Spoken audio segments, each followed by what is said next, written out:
আমি Rangpur medical college হাসপাতালে আমাদের জনগোষ্ঠীর মানুষকে দিয়ে উম, হাসপাতালে যে ওয়ার্ডের বাইরে অসহায় পরিচয়হীন রোগীরা খুব মানবতার জীবন যাপন করে, সেখানে চোখের সামনে মানুষের জীবন চলে যায়, কোনো চিকিৎসা পায় না, কোনো ধরনের কোনো সেবা পায় না, পরীক্ষা নিরীক্ষার কিচ্ছু পায় না। চোখের সামনেই হাসপাতালেই চিকিৎসার অভাবে অসংখ্য মানুষ মারা যাচ্ছে। এগুলো আমাদের সমাজ দেখেও দেখে না।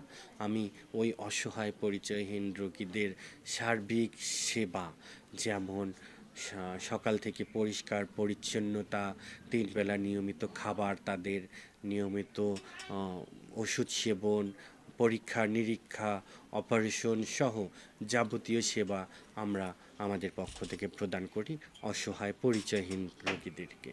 এরপর রংপুরের নগরের যত পথের ধারে দুধারে গাছ আছে, এই গাছগুলোর পেরেক, তারকাটা, রশি, ব্যানার, ফেস্টুন, এগুলো প্রায় 2 টন তারকাটা আমরা অপসারণ করেছি।